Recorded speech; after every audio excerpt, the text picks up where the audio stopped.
L'enregistrement de l'appel au 112 commence par des interférences et le bruit de la pluie. La voix d'un homme au bout du fil est tendue et hésitante.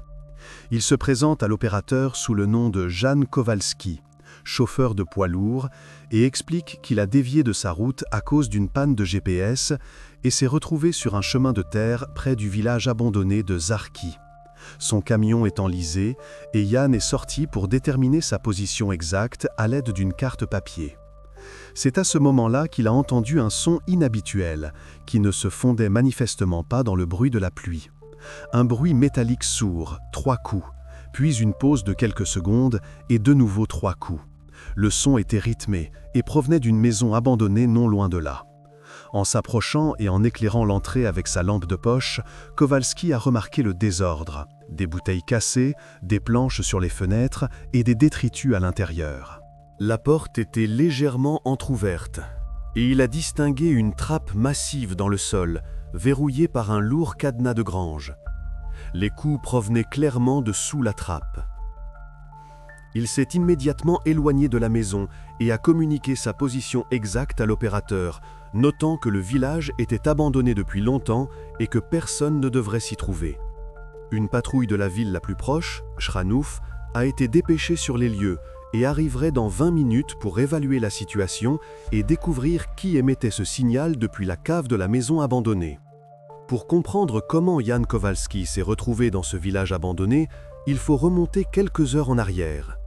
Ce soir-là, Jan effectuait une course de routine.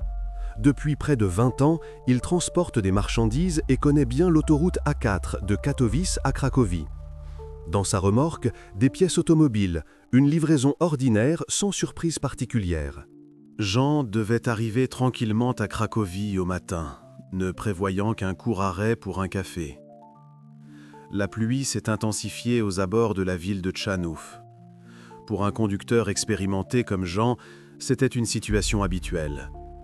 Il a calmement activé les essuie-glaces, baissé le volume de la radio et continué à surveiller attentivement la route. Vers 23 heures, le navigateur lui a soudainement suggéré de prendre la route DW 934 en invoquant des travaux plus loin. Jean a été un peu surpris, mais n'a vu aucune raison de ne pas faire confiance à la technologie.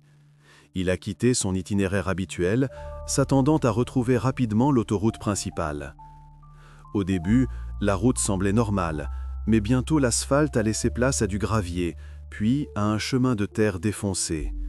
Il est devenu évident que les poids lourds ne passaient plus par là depuis longtemps.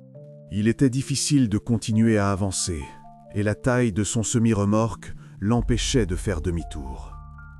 Quelques minutes plus tard, les roues du camion se sont définitivement enlisées dans la terre détrempée. Après avoir coupé le moteur, Jeanne a sorti une carte papier de la boîte à gants pour comprendre où il se trouvait. Autour de lui, pas la moindre lumière, pas un lampadaire, aucun signe de vie. Seulement le bruit de la pluie, la nuit et les silhouettes sombres des bâtiments abandonnés à proximité. C'est à ce moment-là qu'il a entendu pour la première fois ce son qui se détachait nettement du bruit monotone de la pluie. Un coup métallique clair, des frappes distinctes, une pause, puis les coups se répétaient. C'était clairement un signal. Jeanne a pris sa lampe de poche et est sortie prudemment de son véhicule, se dirigeant vers la maison abandonnée. Le son provenait de là, comme si quelqu'un essayait d'attirer l'attention. 20 minutes plus tard, une patrouille de police de la ville voisine de Chrzanów était déjà en route. Jeanne ne savait pas encore que sa course de routine venait de se transformer en début d'un véritable cauchemar. Mais en attendant l'arrivée de la patrouille, Jeanne a décidé d'inspecter la maison lui-même. Il était impossible de rester là à attendre. Il a pris sa lampe de poche et s'est dirigé vers le bâtiment, avançant lentement sur le sol boueux et raviné par la pluie. Le bruit de la pluie couvrait les autres sons, mais les coups métalliques restaient distincts. La maison donnait l'impression de n'avoir été habitée par personne depuis longtemps. Les fenêtres étaient barricadées, le toit effondré, les planches humides et pourries. Seule la porte détonnait. Elle était restée entr'ouverte, comme si quelqu'un était récemment entré ou sorti. S'arrêtant sur le seuil, Jeanne a dirigé le faisceau de sa lampe de poche à l'intérieur. Il a d'abord remarqué des bouteilles éparpillées et de vieilles affaires, des traces d'un feu de camp sur le sol et un matelas sale dans un coin. L'odeur était lourde, humide, désagréable. Il a fait un pas à l'intérieur, testant prudemment chaque partie du sol avant de s'avancer. Les planches de bois grinçaient sous son poids. Les coups sont devenus plus forts et Jean a compris clairement que le son venait de sous le plancher. Avec sa lampe de poche, il a suivi la direction du son et a vu de vieux tuyaux de chauffage en métal qui descendaient directement vers une trappe métallique massive encastrée dans le sol. La trappe était fermée par un lourd cadenas de grange qui ne semblait pas abandonné. Il n'y avait ni rouille ni saleté dessus. Il avait manifestement été utilisé récemment. Pendant quelques secondes, les coups en dessous ont cessé. Jean a tendu l'oreille plus attentivement et a entendu un bruissement faible mais distinct, comme si quelqu'un en bas s'était figé, écoutant ses actions à l'étage. Il s'est lentement penché vers la trappe et a dit à voix basse que les secours étaient en route. Immédiatement, une nouvelle série de coups a retenti en réponse, encore plus fort, encore plus désespéré. Il était clair que la personne en dessous l'avait entendu et le suppliait maintenant de ne pas partir. Sans outil, il était impossible d'ouvrir la trappe. Jean a reculé, s'est dirigé vers la sortie et est retourné sous la pluie, sentant une tension et une anxiété croissantes. De retour à son camion, il a allumé les feux de détresse pour que les policiers le trouvent plus facilement. Jean a de nouveau vérifié son téléphone, s'est assuré que le signal était bon et est resté attendre près de la cabine. Les minutes avant l'arrivée de la patrouille lui semblaient interminables. Jeanne essayait de comprendre comment quelqu'un avait pu se retrouver enfermé dans la cave de cette maison abandonnée. Quelque temps plus tard, les phares d'une voiture de police sont apparus au loin. C'est à ce moment qu'il est devenu évident que la course de routine d'un chauffeur de poids lourd s'était déjà transformée en une histoire effrayante et que ce n'était que le début. Les phares de la voiture de patrouille ont éclairé la route délavée par la pluie près de la maison. Il était 23h35, le 14 octobre 2023. Jeanne a immédiatement fait un signe de la main, montrant aux agents où aller. 2 policiers sont sortis de la voiture et ont inspecté silencieusement les lieux avant de se diriger vers l'entrée. Ils se déplaçaient avec assurance et rapidité, comprenant manifestement la gravité de la situation.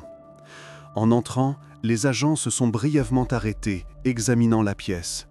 Les faisceaux de leurs lampes de poche glissaient lentement sur les murs et les détritus au sol.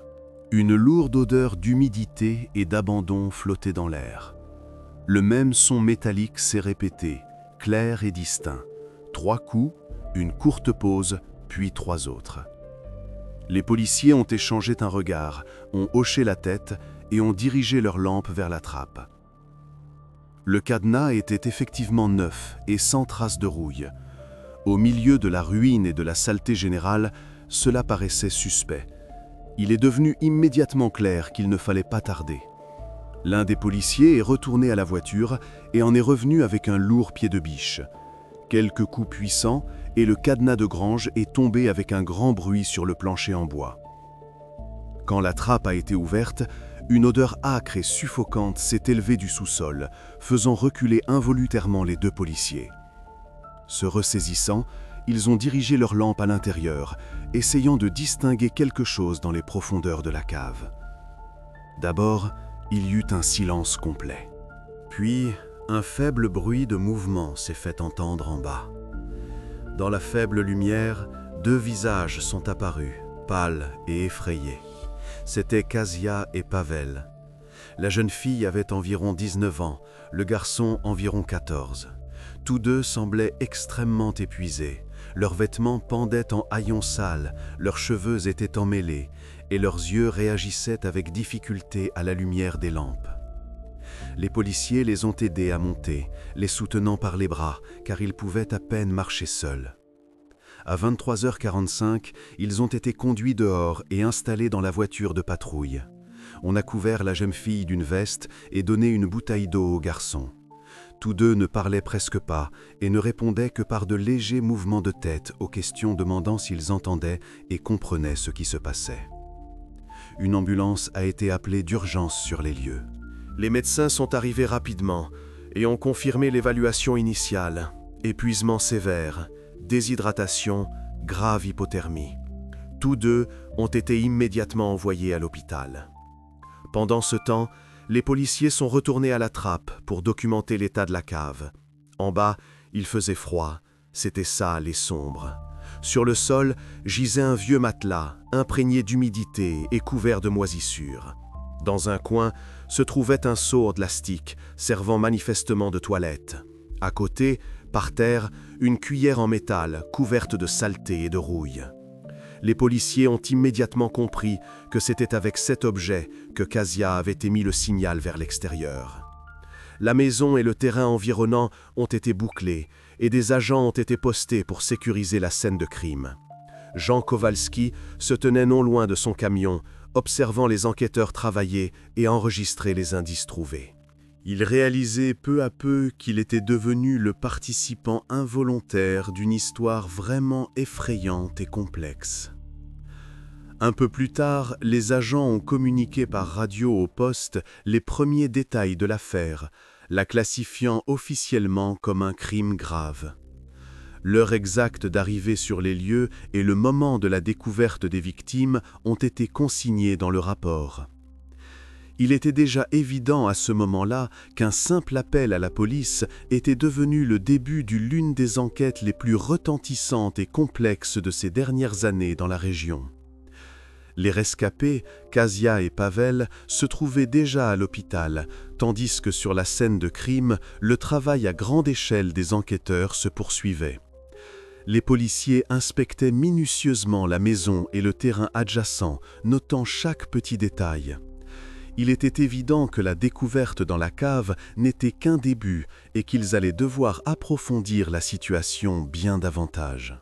Pendant ce temps, à l'hôpital, des policiers attendaient que les médecins autorisent un premier entretien avec les victimes. Kasia fut la première à parler. Malgré son épuisement extrême, elle était capable de répondre brièvement et clairement aux questions. Sa voix était faible, les mots venaient avec difficulté, mais la jeune femme a tout de même réussi à expliquer qui était derrière les événements de la maison abandonnée. Kasia a donné un nom, Zbigniew Nowak. Elle a précisé qu'il ne s'était jamais présenté par son nom. Il exigeait qu'on l'appelle « père » et interdisait toute autre appellation. Kasia avait appris son nom par hasard. Un jour, elle avait remarqué une vieille carte d'identité de mineur que Nowak avait négligemment laissée tomber par terre. Le document indiquait son nom et portait sa photo. Kasia avait immédiatement mémorisé cette information, consciente que cela pourrait être important. La vérification du nom a pris moins de 10 minutes. Dans la base de données de la police de Silésie, Zbigniew Nowak était enregistré comme un ancien mineur de 52 ans, déjà condamné pour des conflits domestiques et des menaces. Après son licenciement de la mine, il vivait de l'aide sociale, abusait de l'alcool et n'avait pas de famille. Sa femme l'avait quitté quelques années auparavant et les voisins le décrivaient comme un homme renfermé, grossier et enclin à l'agressivité. Son adresse était une maison individuelle dans les environs de Charzanov, non loin du hameau abandonné de Jarki. Les enquêteurs ont tout de suite compris qu'il tenait une piste importante. Selon leurs informations, Nowak se rendait en effet souvent dans ces lieux pour collecter de la ferraille et emporter du vieux matériel. Tout indiquait que c'était lui qui aurait pu utiliser la maison abandonnée comme un abri temporaire et un endroit où il cachait ses victimes. L'information est rapidement parvenue au poste de permanence. La décision de l'interpeller a été prise. Les policiers savaient que Nowak était un homme imprévisible, surtout en état d'ébriété, et qu'il fallait agir vite. S'il comprenait que la police connaissait son implication, il pourrait s'enfuir ou tenter de détruire des preuves. Son signalement a été transmis à toutes les patrouilles du secteur. La première piste de recherche fut un bar du centre de Tchanouv, où Zbigniew était souvent vu le soir. Plusieurs voitures de patrouille s'y sont rendues immédiatement. Elles se sont approchées discrètement, sans sirène. Le bar était bondé, la musique jouait, et aucun client ne se doutait que plusieurs personnes étaient entrées non pas pour se détendre. Les policiers ont tranquillement circulé entre les tables, scrutant les visages des clients. L'un des agents a remarqué un homme dans un coin, grisonnant, en veste de travail, le visage mal rasé. Il était assis devant un verre à moitié vide, les coudes appuyés sur la table, et semblait fatigué, presque indifférent à ce qui se passait autour de lui. Son visage ne montrait aucune peur, mais plutôt une apathie habituelle. C'était Zbigniew Nowak. Les enquêteurs ont agi rapidement et silencieusement. L'un s'est approché par derrière, l'autre par le côté. Quelques gestes assurés et l'homme se tenait déjà debout, plaqué contre le mur. Il n'a pas résisté, ni tenté de se justifier. Il est resté silencieux, le regard fixé au sol. Zbigniew Nowak a été sorti du bar, placé dans une voiture de patrouille et conduit au commissariat. Son visage ne trahissait aucune surprise, comme s'il savait que ce moment viendrait tôt ou tard. Pendant qu'il était assis dans le couloir du poste de permanence, les enquêteurs examinaient déjà les rapports et préparaient les documents pour l'interrogatoire. Désormais, cette affaire avait un nom. Et ce nom est devenu la première piste concrète dans la longue chaîne d'événements qui a commencé ce soir-là, lorsque Jan Kowalski a arrêté son camion près d'une maison abandonnée. Pendant que les enquêteurs emmenaient Zbigniew Nowak au commissariat, le travail minutieux de l'équipe d'investigation se poursuivait sur la scène de crime. Les enquêteurs sont retournés dans la cave pour procéder à un examen approfondi des lieux où Kasia et Pavel étaient détenus. Il était maintenant possible d'examiner sans se presser tout ce qui avait échappé à l'attention auparavant, les détails qui se révèlent souvent les plus importants. La pièce s'est avérée petite, un plafond bas, des murs en béton, par endroits couverts de traces d'humidité. L'air était vicié, lourd, sentant la moisissure et la pourriture. Même avec la lumière de puissantes lampes, des zones restaient dans les coins où l'obscurité semblait absorber la lumière. Le sol était inégal, sale, avec des flaques d'eau stagnantes. Dans un coin gisait un vieux matelas, imprégné d'humidité et déjà en décomposition. La surface était déchirée, laissant apparaître des morceaux de ouate sale. À côté se trouvait un seau en plastique, utilisé en guise de toilette. Tout cela a été consigné dans le rapport et photographié. Chaque détail pouvait s'avérer crucial pour l'épreuve. Un peu plus loin sur le sol, les enquêteurs ont remarqué des dizaines de mégots. Il y en avait partout, près du matelas, le long du mur, à côté de l'escalier. À première vue, ce n'étaient que des détritus, mais leur quantité semblait excessive. Toutes les trouvailles ont été soigneusement collectées et emballées pour analyse en laboratoire. Ce n'est que plus tard, après l'expertise et les conclusions des médecins, qu'il est devenu clair que ces cigarettes étaient directement liées aux blessures découvertes sur Kasia et Pavel. Au moment de l'inspection, ce n'était qu'une série d'indices nécessitant une vérification. La découverte la plus importante dans la cave fut une cuillère en métal, posée près du mur à côté d'un large tuyau de plomberie. Elle portait des traces de rouille et de vieille saleté, mais avait manifestement été utilisée récemment. Le métal sur le bord était usé, comme si on l'avait frappé longtemps et souvent. Le tuyau traversait toute la maison et montait vers la partie habitable. Il s'est avéré être un excellent conducteur de son. Les enquêteurs ont immédiatement fait le lien entre cette découverte et le récit du chauffeur de poids lourd, Jan Kowalski. Tout s'est mis en place. Les coups qu'il avait entendus provenaient de ce tuyau. Même de légers coups avec un objet métallique produisaient un bruit sourd et sec, bien audible de l'extérieur. C'était le signal grâce auquel tout avait été découvert. Une simple cuillère s'était avérée être ce qui avait sauvé 2 personnes. L'équipe d'investigation a continué à consigner les détails jusque tard dans la nuit. Chaque indice était soigneusement emballé et enregistré dans le rapport. La cave a finalement pris les contours d'un espace confiné où la vie de 2 personnes s'était réduite pendant des années à quelques mètres carrés, un seau et des morceaux de tissu pourris sur le sol.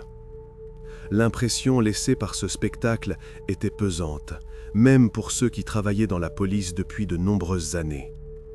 À la fin de l'inspection, il était clair que les enquêteurs avaient une image presque complète de ce qui s'était passé. Il ne restait plus qu'à confronter les indices avec les témoignages de Kasia, Pavel et de Nowak lui-même. Toutes les données étaient déjà transmises au service où l'on se préparait pour le premier interrogatoire sérieux. La nuit, qui avait commencé par un appel angoissant au 112, se chargeait désormais de faits, et chacun d'eux s'assemblait en une histoire unique et effroyablement réelle. Zbigniew Nowak, une fois arrêté, a été conduit au poste de police vers 1h30 du matin. Près d'une heure s'était écoulée depuis son arrestation dans le bar, et les enquêteurs présents au commissariat le voyaient pour la première fois de leurs propres yeux. Les policiers qui l'ont amené au poste ont plus tard noté séparément dans leur rapport le comportement extrêmement étrange et atypique de l'homme, surtout compte tenu de la gravité du crime dont il était soupçonné. Dans les premières minutes après avoir été assis au poste de permanence, Nowak semblait complètement désorienté et détaché. Il restait silencieux et ne réagissait pas aux questions standards de l'officier de service sur son état et sa compréhension des raisons de son arrestation. Il dégageait une forte odeur d'alcool. Même à distance, il était évident qu'il avait bu longtemps et en grande quantité.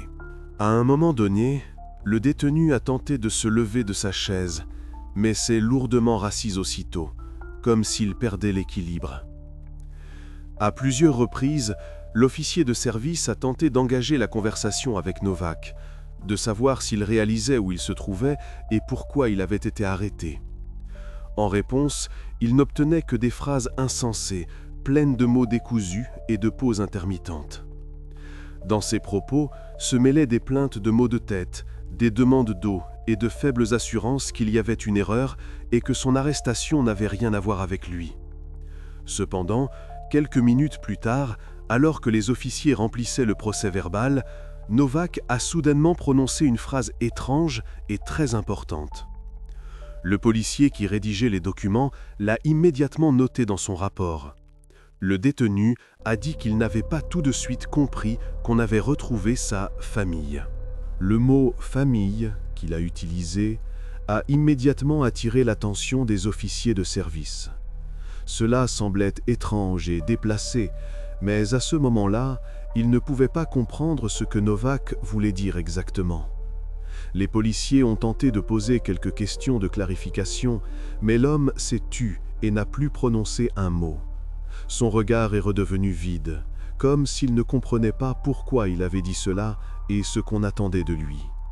Plus tard, lorsque les enquêteurs ont commencé à confronter cette phrase avec les indices trouvés dans la maison, sa signification a commencé à s'éclaircir peu à peu.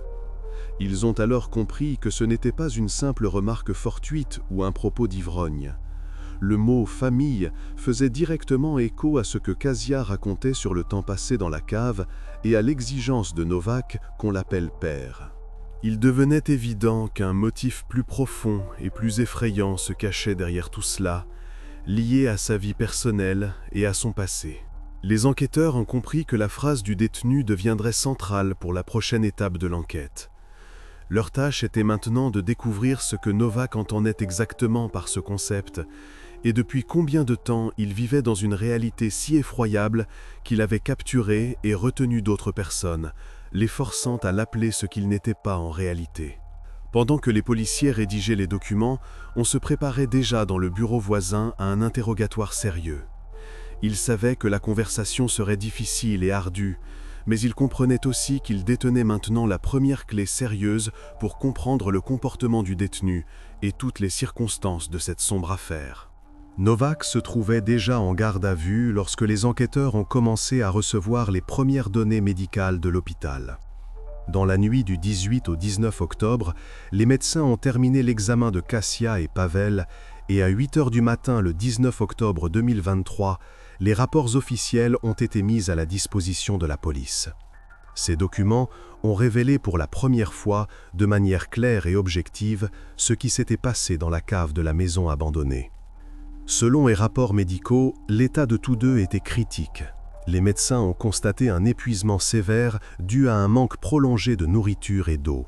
Kasia, qui avait 19 ans au moment de l'examen, ne pesait que 37 kg, ce qui correspondait à un degré extrême d'épuisement et à une forme grave de dystrophie. Pour Pavel, les indicateurs étaient encore pires. Les médecins ont noté un retard de développement important et un poids extrêmement faible. De plus, les radiographies ont révélé d'anciennes fractures, mal consolidées en raison de l'absence de soins médicaux. Tous deux présentaient des blessures aux côtes et aux poignets, et Cassia avait également une ancienne lésion à la cheville. Ces blessures avaient été subies plusieurs mois avant leur libération.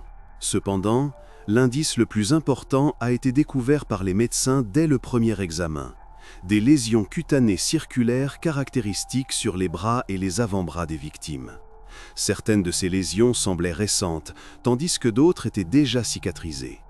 Les médecins ont immédiatement prévenu la police, et dès le matin, des experts de la police scientifique sont arrivés à l'hôpital pour documenter en détail ces traces. L'expertise s'est poursuivie toute la journée, et vers 20 h, les enquêteurs ont reçu les conclusions. Selon les experts, les lésions circulaires étaient des brûlures, correspondant parfaitement aux marques laissées par des mégots de cigarettes. Cela a permis de supposer que les mégots trouvés dans la cave auraient pu être l'instrument utilisé pour infliger ces blessures. Une analyse comparative supplémentaire était nécessaire pour une confirmation définitive. Ces données ont considérablement influencé le cours de l'enquête. Si auparavant les actes du suspect étaient qualifiés uniquement de séquestration illégale, la police envisageait désormais également l'article de loi sur les sévices graves, ce qui faisait passer l'affaire dans la catégorie des crimes particulièrement graves. Ainsi, l'enquête a obtenu des bases solides pour la suite des travaux. Les enquêteurs comprenaient qu'ils devraient mener une analyse d'experts supplémentaire, vérifier les éventuelles fausses pistes et se pencher sur le passé de Zbigniew Nowak. Ce n'est qu'après cela qu'ils pourraient passer au premier interrogatoire sérieux avec le suspect, afin d'établir définitivement ses mobiles. Pendant que les experts de la police scientifique examinaient les mégots et les résultats des expertises médicales, les enquêteurs sont retournés inspecter à nouveau les pièces d'habitation de la maison de Zbigniew Nowak. La cave avait déjà fourni de nombreux détails importants, mais l'étage pouvait aussi cacher quelque chose de significatif. Les policiers devaient comprendre ce que Nowak faisait exactement quand personne ne l'observait. De l'intérieur, la maison ressemblait à ce que l'on attend d'une habitation abandonnée, d'une personne souffrant d'alcoolisme. Partout, des affaires, des vêtements, des bouteilles et de vieux détritus étaient éparpillés. Une odeur désagréable d'alcool et d'humidité régnait dans les pièces. Au début, il semblait impossible de trouver quoi que ce soit d'utile. Mais, dans le coin d'une des pièces, les enquêteurs ont découvert quelque chose d'inattendu. Contre le mur se trouvaient des piles de ferraille, des tuyaux rouillés, des morceaux de fil de fer, des pièces métalliques et des barres d'armature. Tout était soigneusement trié et manifestement préparé pour être vendu à un point de collecte. La poussière n'avait pas encore eu le temps de se déposer sur certains objets, ce qui signifiait qu'ils avaient été collectés récemment. Les experts ont consigné cette découverte et confirmé que le métal avait été trié et préparé dans un but précis. Cette découverte est devenue cruciale. Les enquêteurs l'ont rapidement liée à l'état de Cassia et Pavel. Il était évident que c'était probablement eux qui effectuaient ce lourd travail physique. Désormais, en plus de la douleur infligée systématiquement, un autre mobile apparaissait, l'utilisation de personnes séquestrées comme main-d'œuvre. Les enquêteurs ont ainsi identifié un double mobile pour le crime. Les mégots et les brûlures témoignaient de la cruauté, tandis que le métal trié indiquait une exploitation. La maison, qui semblait à première vue n'être que le logement négligé d'un alcoolique, s'est révélée être le lieu d'un système de contraintes bien défini. L'enquête disposait désormais de bases importantes pour la suite des travaux. Les experts devaient confirmer définitivement le lien entre les objets trouvés et les blessures des victimes. Il restait à mener une analyse plus approfondie du passé du suspect et à découvrir ce qui avait précisément poussé Zbigniew Nowak à de tels actes. Pendant que les experts de la police scientifique étudiaient les mégots et les brûlures, les enquêteurs ont demandé aux archives de la police de Tchranov tous les dossiers relatifs au village de Djarki. Cette vérification était une procédure standard, mais c'est elle qui a conduit l'enquête à une découverte inattendue. Il s'est avéré que 6 mois avant les événements actuels, en avril 2023, La police avait reçu un appel d'un cueilleur de champignons local. Il avait signalé avoir vu, lors de sa cueillette, le visage pâle et effrayé d'une jeune fille à la fenêtre d'une maison abandonnée à Djarki. L'appel a été officiellement enregistré et marqué comme nécessitant une vérification. Une patrouille de service s'est immédiatement rendue sur les lieux, mais les policiers ont traité la vérification de manière formelle. Ils n'ont inspecté la maison que depuis leur voiture. Le rapport indiquait que la maison était abandonnée, les fenêtres barricadées et qu'aucun signe de présence humaine n'avait été détecté. Les policiers ont conclu que le cueilleur de champignons avait pris un reflet pour une personne ou avait vu l'un des sans-abri qui fréquentaient ces lieux. La vérification s'est arrêtée là. Maintenant, 6 mois plus tard, les enquêteurs lisaient l'ancien rapport avec un tout autre regard. Le visage à la fenêtre appartenait très probablement à Cassia. En avril, elle était déjà dans la maison et aurait pu remarquer le cueilleur de champignons, essayant d'attirer son attention d'une manière ou d'une autre. Pour les enquêteurs, il est devenu évident que c'est à ce moment-là qu'une occasion de prévenir tout ce qui s'est passé ensuite s'était présentée. Mais à cause d'une vérification superficielle, cette opportunité avait été manquée. Cette découverte dans les archives est devenue un point douloureux pour l'enquête. La direction de la police a compris qu'une enquête interne serait inévitable. La responsabilité des patrouilleurs était désormais une question distincte et délicate. L'enquête avait maintenant non seulement une chance manquée, mais aussi une raison sérieuse de réexaminer l'ensemble de l'affaire. L'appel archivé, qui semblait à première vue une simple formalité, révélait en réalité la profondeur de la tragédie et montrait à quel point chaque détail négligé était crucial. Une nouvelle étape attendait les enquêteurs, l'étude détaillée de la personnalité et du passé de Zbigniew Nowak. Seul cela pourrait les aider à comprendre comment il en était arrivé là et pourquoi cette maison était devenue une partie de son plan. Les enquêteurs ont demandé tous les archives disponibles, les documents personnels et les dossiers des enquêtes antérieures concernant Nowak. Peu de temps après, de vieux rapports de police, des conclusions médicales et des procès-verbaux d'interrogatoire de témoins sur un conflit familial datant de 2015 se trouvaient sur les bureaux des enquêteurs. Il ressortait de ces documents qu'il y a 8 ans, la femme de Nowak avait officiellement demandé l'aide de la police. Elle affirmait que son mari faisait régulièrement preuve de cruauté et d'agressivité envers elle et les enfants, ce qui l'avait forcé à quitter le domicile. Selon ses dires, les conflits physiques étaient constants et insupportables, et lors d'un épisode, elle avait même dû se rendre à l'hôpital pour des blessures subies. Un détail important dans l'affaire était que les 2 enfants mineurs, la fille aînée et le fils cadet, étaient partis avec leur mère. Le départ de sa famille a complètement détruit la vie personnelle de Nowak, le laissant seul et isolé. Cela a été confirmé par les voisins, que les enquêteurs ont interrogés à nouveau. Ils ont raconté qu'après le départ de sa famille, le comportement de l'ancien mineur avait radicalement changé. L'homme s'était renfermé sur lui-même, ne communiquait presque plus, buvait beaucoup et passait son temps seul. Parfois, les voisins le voyaient parler tout seul en errant dans le hameau abandonné. Auparavant, Zbigniew était mineur et avait travaillé de nombreuses années dans la mine locale. Mais après la fermeture de l'entreprise, il s'est retrouvé sans travail et sans moyens de subsistance. Privé d'un revenu stable, il a commencé à collecter et à vendre de la ferraille qu'il trouvait dans les cités ouvrières abandonnées, appelées Osada, disséminées dans la région. Cette vie n'a pas seulement aggravé son état psychologique, mais est également devenue une partie importante du tableau général du crime. Les psychologues criminels, après avoir étudié attentivement sa biographie et les témoignages, sont arrivés à la conclusion que la perte de sa famille aurait pu causer un grave traumatisme psychologique au suspect. En proie à un isolement social prolongé et à une situation financière difficile, il a progressivement construit autour de lui une nouvelle réalité dans laquelle il tentait de reproduire la famille perdue. C'est ce qui aurait pu le conduire à enlever Kasia et Pavel, devenus les participants involontaires d'une mise en scène effroyable et déformée. L'enquête s'est à nouveau souvenue des mots prononcés par le suspect lors de son arrestation. À l'époque, les policiers avaient pensé que ses propos étaient incohérents et dus à l'alcool.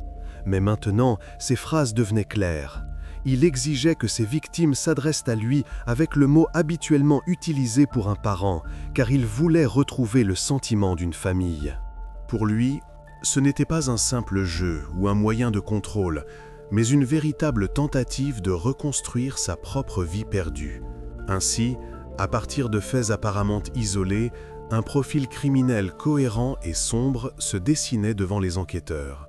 La police avait désormais deux mobiles clairs: l'exploitation physique des victimes pour gagner de l'argent en collectant de la ferraille, et un mobile psychologique, la reconstruction de la structure familiale perdue 8 ans plus tôt.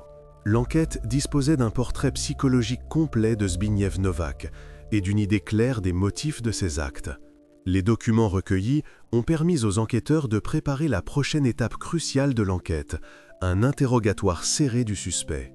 Connaissant désormais sa psychologie, ses faiblesses et les raisons de son comportement, les enquêteurs étaient prêts à mener l'interrogatoire de manière à ce que Nowak ne puisse plus dissimuler la vérité. Lorsque les enquêteurs sont entrés dans la salle d'interrogatoire, Nowak avait déjà une toute autre apparence que lors de son arrestation. Complètement dégrisé, il était assis à la table, la tête baissée, évitant le contact visuel avec les enquêteurs.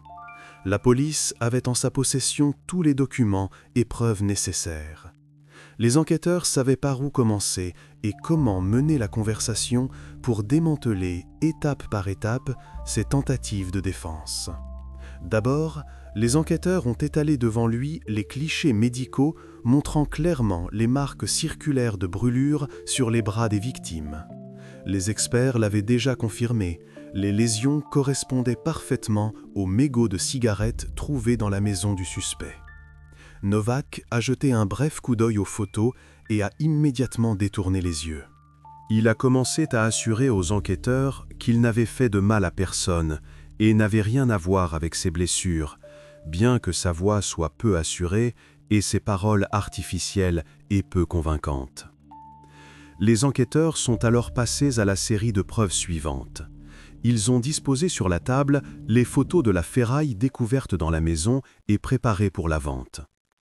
Lorsque Nowak a déclaré que Kasia et Pavel l'aidaient volontairement, les enquêteurs lui ont directement rappelé la cave, fermée par un cadenas de grange, et l'impossibilité totale pour Kasia et Pavel de sortir librement. À cela, Nowak n'a rien trouvé à répondre, visiblement décontenancé et comprenant que toute explication semblerait absurde. Voyant cela, les enquêteurs ont progressivement orienté la conversation vers son passé. Ils lui ont rappelé, calmement et brièvement, qu'il savait comment, des années auparavant, sa femme l'avait quitté avec sa fille aînée et son fils cadet à cause de son caractère difficile. En entendant cela, Nowak s'est tu, s'est crispé et a baissé encore plus le regard. Il ne s'attendait manifestement pas à ce que les enquêteurs abordent ce sujet. Le coup de grâce fut le témoignage de Kasia. Les enquêteurs ont lu ces paroles, consignées dans le procès-verbal d'interrogatoire. Nowak les forçait tous les deux à l'appeler père, Oitsets. Ces mots coïncidaient parfaitement avec les conclusions des psychologues, qui pensaient que le suspect tentait de recréer la famille qu'il avait perdue de nombreuses années auparavant. En entendant cela, Nowak s'est figé. Son visage est devenu complètement immobile, et les enquêteurs ont senti qu'ils ne pourraient plus nier l'évidence. Pendant un moment, le silence s'est installé dans la pièce. Les enquêteurs n'ont délibérément pas rompu ce silence, laissant au suspect le temps de prendre conscience de l'impasse dans laquelle il se trouvait. À ce moment-là, les enquêteurs avaient préparé une autre preuve irréfutable dont Nowak n'avait pas encore connaissance. C'est cet indice qui devait définitivement le priver de toute possibilité de rejeter les accusations portées contre lui et mener l'enquête à des aveux complets. Nowak continuait de se taire, ne donnant pas aux enquêteurs les réponses dont ils avaient besoin. Pendant ce temps, à l'hôpital, Kasia et Pavel avaient raconté aux enquêteurs bien plus que ce que le suspect aurait pu imaginer. Leurs témoignages sont devenus la preuve décisive expliquant comment et pourquoi ces deux personnes avaient passé tant de temps en captivité sans jamais tenter de se libérer. Les enquêteurs ont écouté attentivement Kasia, qui semblait extrêmement épuisée et abattue, mais qui a expliqué avec fermeté comment leur routine quotidienne était organisée. La cave où ils avaient été trouvés ne servait pas seulement de lieu de sommeil, mais littéralement de cellule de prison. La trappe était toujours fermée par le dessus, avec un lourd cadenas dont seul Novak avait la clé. Il ne les laissait sortir que lorsqu'ils se préparaient à partir travailler ou au bar local de Chaneuf. Kasia a décrit en détail une journée type. Chaque matin, Novak les sortait de la cave et les forçait à parcourir le village pour ramasser de la ferraille dans les maisons abandonnées. Il s'occupait de petites pièces métalliques, de bouts de fil, de fixations et de barres d'armature. Tout ce qui était plus lourd était transporté par Novak lui-même. Pavel a précisé un détail important. Il est arrivé chez Novak près d'1 an après Kasia. À ce moment-là, la jeune fille était complètement brisée et n'essayait même plus de résister. Dès les premiers jours, Pavel a remarqué à quel point elle avait peur de leur ravisseur, et il a vite compris pourquoi. Dès le début de sa captivité, Novak a fait preuve de cruauté envers lui aussi, lui infligeant une vive douleur et lui laissant ses premières brûlures de cigarettes. Il a ainsi fait comprendre immédiatement à Pavel les conséquences de toute désobéissance. Cette violence physique, déjà connue de Kasia, a rapidement brisé sa volonté à lui aussi. Par la suite, une peur profonde les a complètement écrasés psychologiquement. Avec le temps, la malnutrition constante et l'épuisement physique se sont ajoutés à la cruauté, les privant définitivement de toute capacité à résister ou à tenter de s'enfuir. Novak était toujours à proximité, observant attentivement chacun de leurs mouvements.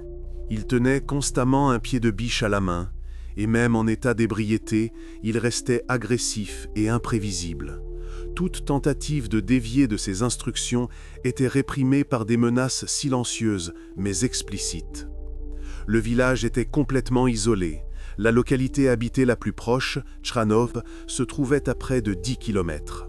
Combiné à la malnutrition, cela rendait toute idée d'évasion insensée. Ainsi, le tableau du crime est devenu clair et cohérent. Novak les a d'abord brisés par la violence physique, puis a consolidé le résultat par la pression psychologique, créant des conditions dans lesquelles l'évasion perdait tout son sens. Les témoignages de Kasia et Pavel n'étaient plus seulement leurs souvenirs, mais des preuves irréfutables d'un système méthodique et réfléchi de contrôle coercitif organisé par le suspect. Les enquêteurs disposaient désormais de tous les documents et témoignages nécessaires pour obtenir les aveux définitifs de Novak. La prochaine étape dépendait de lui. Continuer à nier n'avait plus aucun sens. L'enquête était complète. Il ne restait plus qu'à entendre ses propres paroles.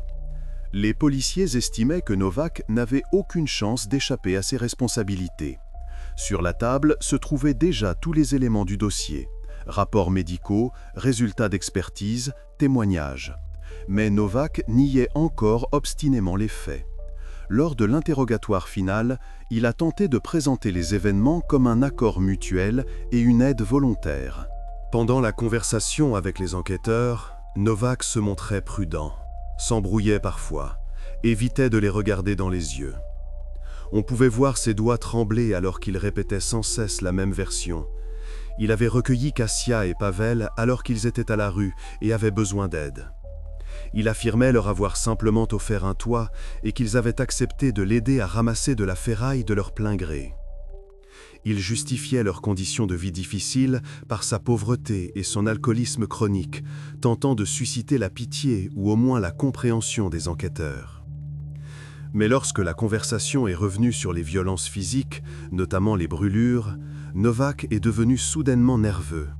Son regard a commencé à balayer la salle d'interrogatoire, ses paroles sonnaient moins assurées. Il insistait sur le fait que les blessures étaient survenues accidentellement pendant le travail et qu'il n'y était pour rien. Mais les enquêteurs savaient déjà comment démolir cette version. Le moment clé fut le témoignage de Pavel. Se remémorant l'épisode qui a été un tournant pour lui, Pavel a raconté en détail la situation avec le radiateur en fonte. Il a expliqué qu'il avait accidentellement fait tomber un objet métallique lourd et que Novak s'était immédiatement approché de lui, silencieusement et délibérément, pour lui appliquer une cigarette allumée sur la main. Pavel s'est souvenu très clairement des mots que Novak avait prononcés ensuite. Il a dit que c'était sa façon d'apprendre à Pavel à être attentif pour qu'il tienne mieux les objets qui lui étaient confiés. Les enquêteurs voyaient à quel point il était difficile pour Pavel de se souvenir de ce moment.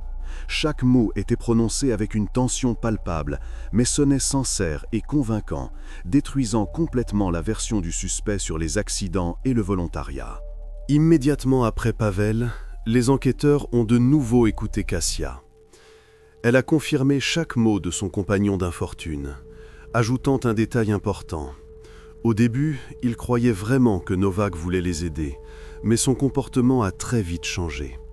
Les menaces, les punitions et une oppression sévère sont apparues. Kasia a précisé qu'elle avait longtemps eu peur ne serait-ce que de penser à résister, car cela ne menait qu'à une nouvelle cruauté. Après la présentation de ces témoignages, l'assurance de Novak a complètement disparu. Il ne pouvait plus objecter de manière convaincante, se contentant de répéter à voix basse et de manière incohérente qu'ils avaient tout mal compris. Cependant, ces justifications semblaient maintenant pathétiques et impuissantes. À ce stade, l'enquête a établi une chaîne d'événements complète et claire. Novak a d'abord créé une fausse apparence d'aide, puis a soumis Kasia et Pavel par la cruauté physique et les menaces, transformant leur vie en une peur et une impuissance constantes. Les enquêteurs disposaient désormais de tous les faits nécessaires, confirmant non seulement l'enlèvement, mais aussi les sévices, la séquestration et la soumission absolue de la personnalité des deux victimes. L'enquête possédait une information complète et exhaustive. Il ne restait plus qu'à reconstituer chaque événement dans le bon ordre, étape par étape.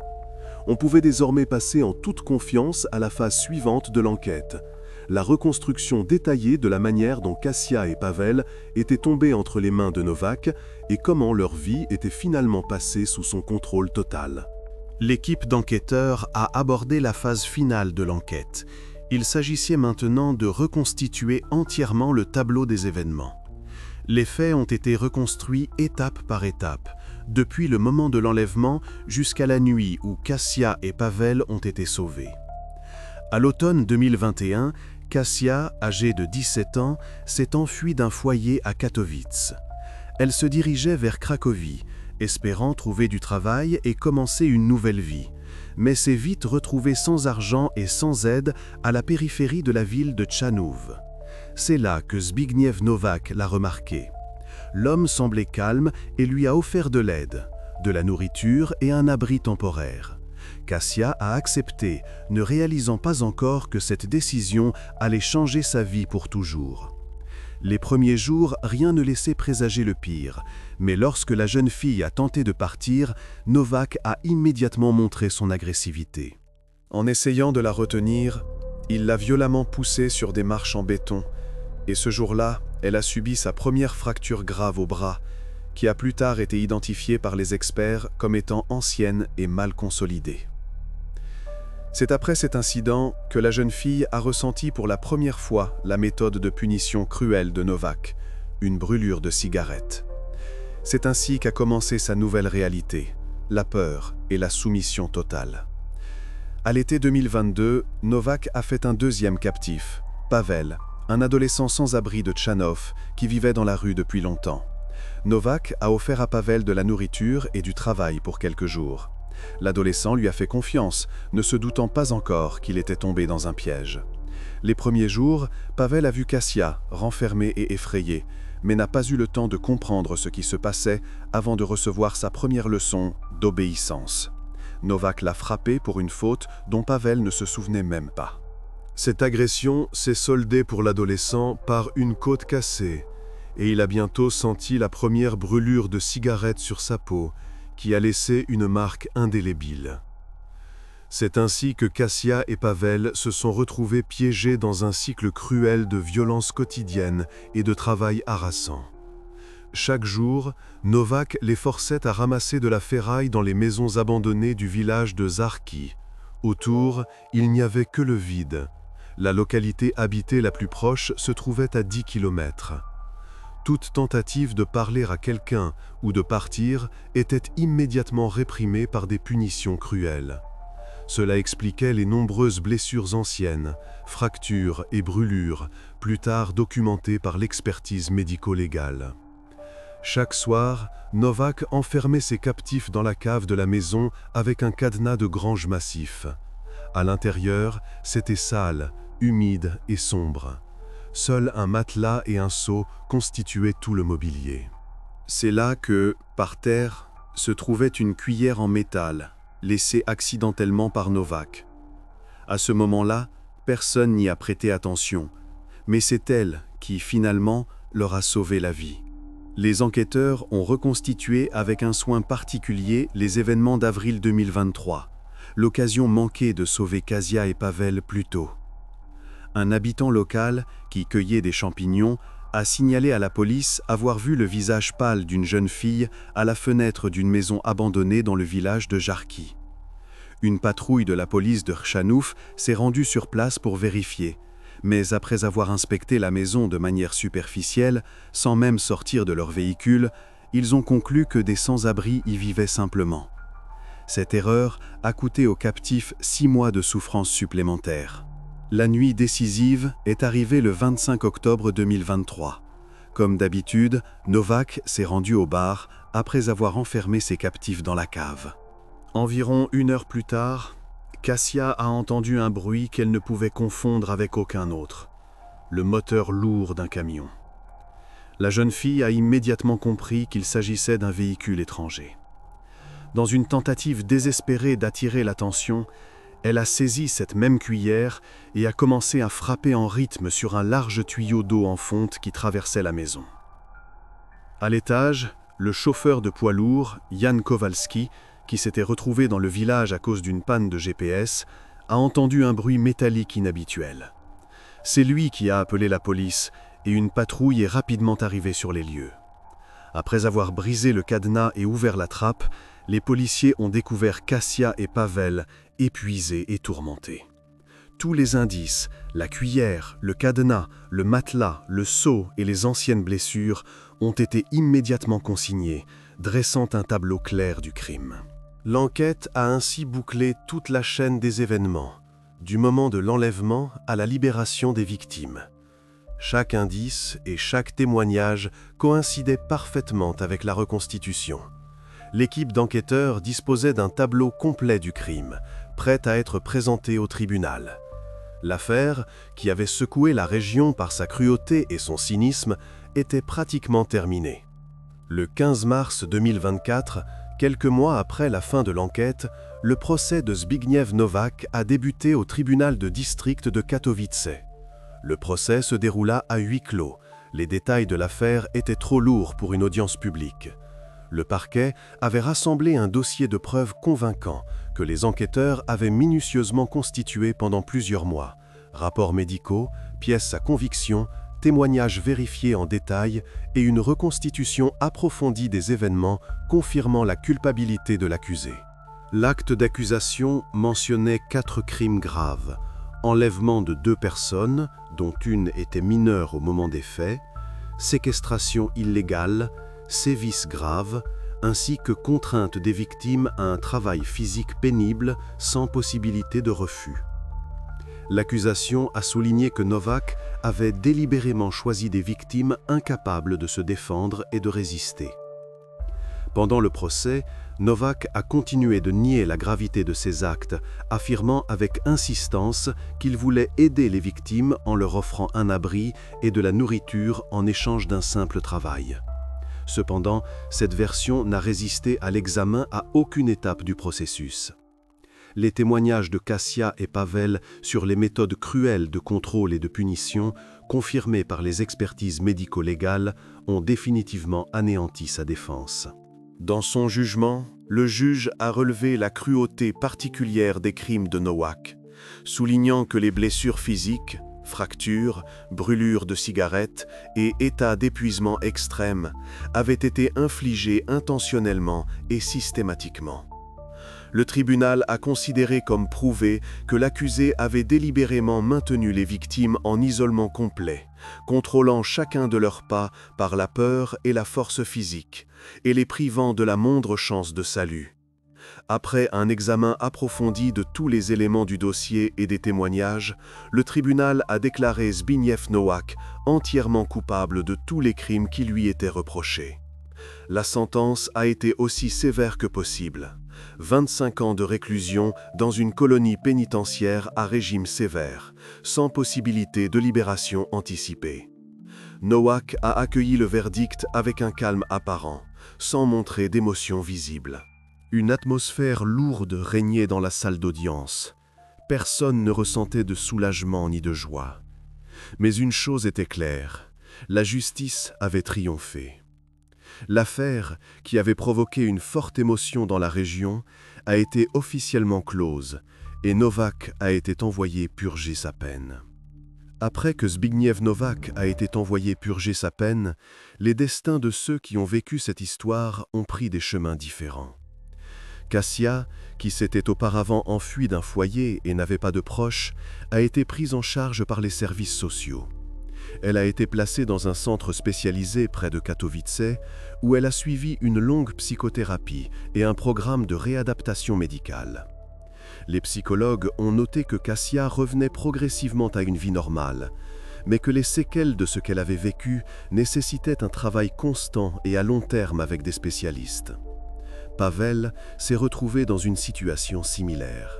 N'ayant pas de famille, il a été admis dans un centre de réhabilitation à Cracovie, spécialisé dans l'accueil d'adolescents ayant subi de graves traumatismes psychologiques et physiques. Là, Pavel a travaillé régulièrement avec des psychologues et des médecins. Son état physique s'est progressivement amélioré, mais les spécialistes ont prévenu que les profondes séquelles psychologiques persisteraient pendant de nombreuses années. Jan Kowalski, devenu le sauveur fortuit, a complètement refusé l'attention du public et n'a pas donné d'interview détaillée à la presse. Il a constamment souligné qu'il ne considérait pas son acte comme héroïque et a insisté sur le fait qu'il s'était simplement trouvé au bon endroit et avait entendu un bruit suspect. Jan est retourné à son travail habituel de chauffeur de poids lourd sur la ligne Katowice-Cracovie, essayant de ne pas se remémorer les événements de cette nuit-là. Un aspect de l'affaire est resté sans conclusion publique. L'enquête administrative interne concernant les agissements de la patrouille de police qui avait ignoré le signalement du cueilleur de champignons en avril 2023 n'a fait l'objet d'aucune publicité. La police a officiellement confirmé le début de l'enquête, mais ses résultats n'ont jamais été rendus publics. Ainsi, l'affaire Zbigniew Nowak a été entièrement close. L'enquête a identifié le coupable, élucidé les mobiles et les méthodes de séquestration, rassemblé des preuves irréfutables et obtenu un juste verdict. Le seul épisode non résolu est resté la question de la négligence des policiers qui aurait pu permettre une libération plus précoce de Kasia et Pavel. Cette page de l'affaire est restée fermée.